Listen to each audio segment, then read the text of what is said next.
Imagine looking in the mirror and you don't recognize the man that's looking back at you.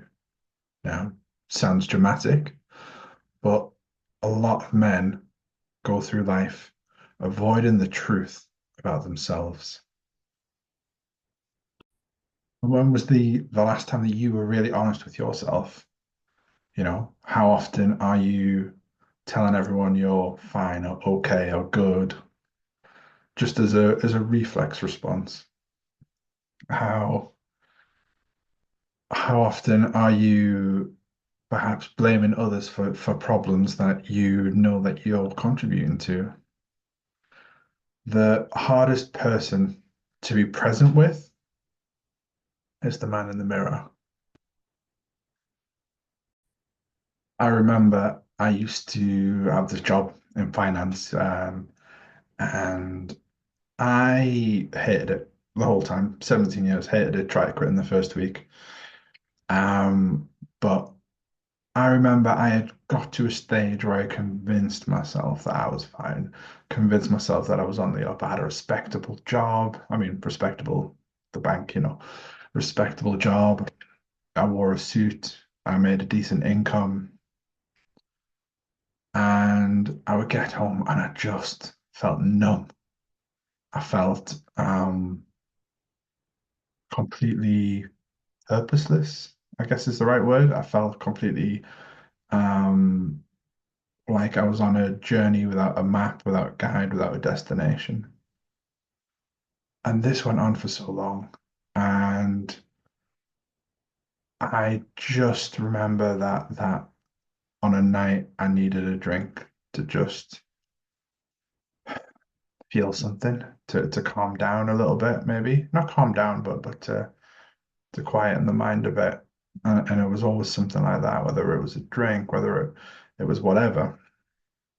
And I remember there was a particular conversation that my partner and I were having at the time, and I didn't hear a word of it.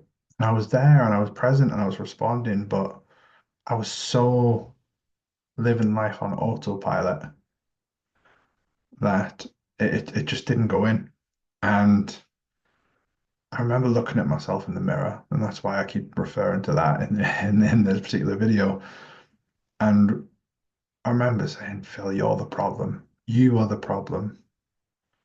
And it was sobering to hear, but it also meant that if I am the problem, that I can be part of the solution. So, that provided a lot of hope.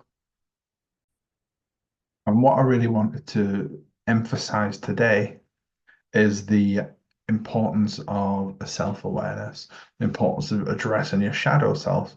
So Carl Jung posits that we all have parts of ourselves that we repress, that we hide, that we don't let other people see. And that's why, we do a lot of work in our group about the masks that we wear, the things that we show people when we're out and about, the happy mask you wear at work, or the fine mask you wear around the family, or whatever it is.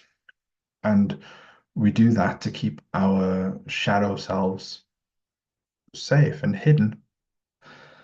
And only by creating an awareness of the shadow self, of those parts of us that we were told when we were young that are no-goes, only when we start to incorporate them and start to accept them. Now, that doesn't mean we have to completely become that side of ourselves. We don't have to change who we are, but being aware of them and creating an emotional intelligence around them is really what is key to be freeing yourself of that feeling I'm talking about when you look in the mirror and you don't recognize who's looking back, to really properly know yourself. And the big part of it is to recognize and combat the lies that we tell ourselves.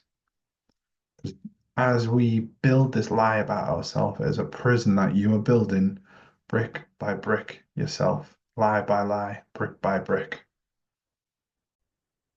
So tonight I want to set you a little challenge. And it is to either do this in a mirror, and I mean, yes, literally do it in a mirror to your reflection, or journal. And I want you to ask yourself the question, what what do I want people to least know about me? What do I want to keep the most hidden? And speak it. I'll write it down, and you'll be surprised at how speaking it out or writing it down lessens the weight of the thing. That's a strange thing because when it's hidden, it's this secret, it's this unknown. But by putting it out into the world, even if it's in a journal that no one's ever going to see, or even if it's into a mirror that no one's ever going to see, just getting it out there lightens the load. You want to lighten the load a little bit more? Start working with somebody, start working with a therapist or a coach, or join a group and share it. And you'll be amazed how share it with a group, and you'll be amazed how unquantifiable the weight is when it's lifted. What I'd really love for you to do is share below one thing you've realized about yourself from this exercise. It doesn't have to be your deepest, darkest secret, the thing that you're sharing for everyone, but it can be. So my name is Phil Airson. I'm a relationship coach, and if you'd like to find out more about myself or the Better Man Project, all of the links are below. Stay present, stay powerful, and I'll see you next time.